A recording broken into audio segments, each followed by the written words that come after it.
มีแก้มดำอายุ1 ปี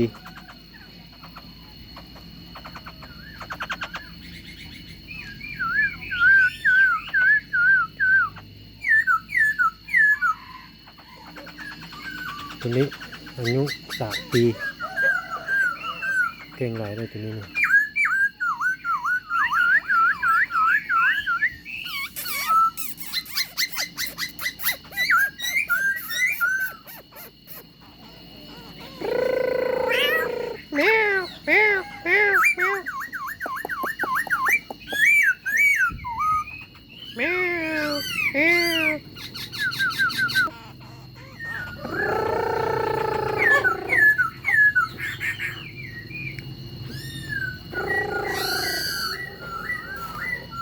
ผมเห่าของมัน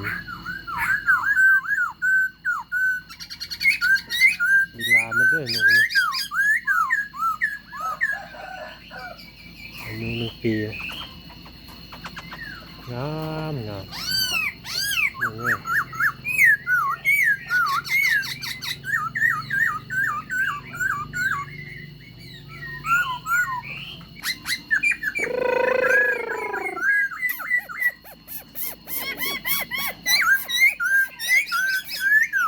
3 ปีเลยนี่ตัวนึงนี่เด้อนี่นกอ่อนเลย3 ปีคือกัน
ตัวเหลืองเด้ออายุนี้เด็กอายุ14 ปีเด้อนี่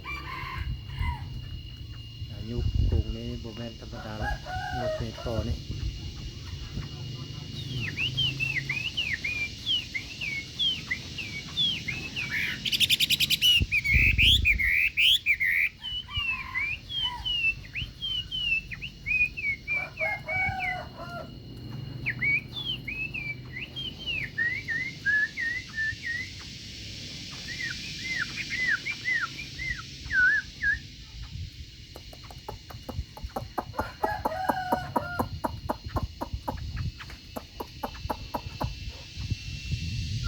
เบิ่งนกอ่อนหมดแล้วมาเบิ่งนก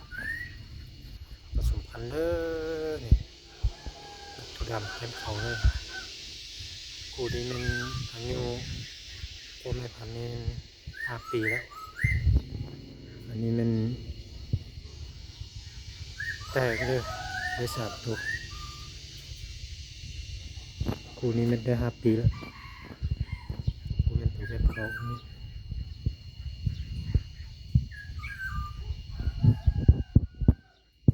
อีกคู่หนึ่งคู่นี้ก็ได้ปีนึงแต่ว่าตัวแม่นี้ได้3 ปีแล้ว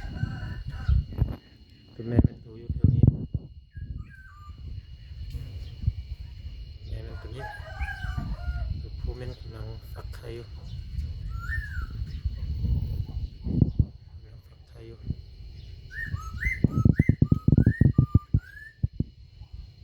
ได้3 ตัวแล้วสุดอันนี้สุดนี้มันกำลังฟัก3 หน่วย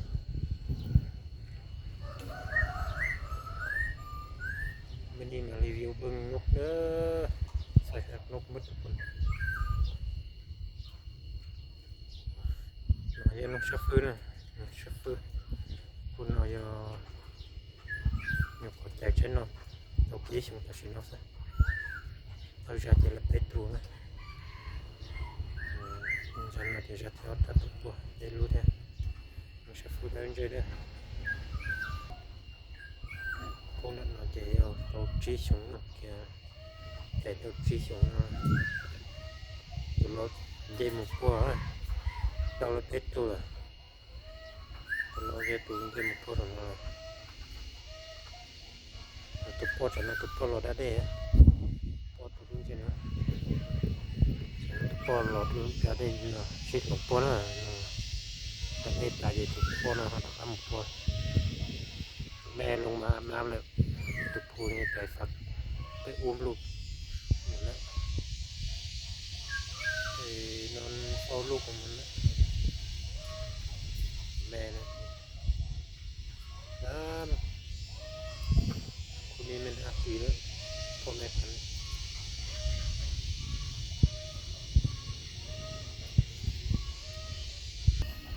สิพามาเบิ่งนกตัวดำเต็มเขาเลยลูกป้อนเนี่ยหากันนะเอาออกมาได้4-5 มื้อนี้เกือบอาทิตย์นึงก็แม่นแล้วอันนี้มันคู่ที่นะตัวผสมพันธุ์ในปีนึงเลยใน3 ตัวนี้นะชุดที่2มันกำลังฟักไข่ชัฟเฟอร์เป็นตัวน้อยยังใจเกี่ยวชงนอไล่เกี่ยวชงนอใช่ไหมโดนก็ตาจอเลยเดี๋ยวคู่กุญแจใจชงนอนะคู่ใจชงนอเดี๋ยวใจนอไล่ยี่ชงเกี่ยวตัวชงนอเดี๋ยวเราเตะตัวนอแล้วตัวปัวเตะลูกตัวเที่ยก็ตาจอเลยงามหลายเด้อบุตรไปเอาอยู่ป้าแล้วผสมพันธุ์อยู่บ้านนี่ก็ได้แล้วอยู่เรือนนี่ก็ได้แล้วจิตามันเถิดตัวตรงนี้น้องให้เดียวอยู่ตู้จิตาเลยเราออกคู่คือตู้ที่เตี้ยเลย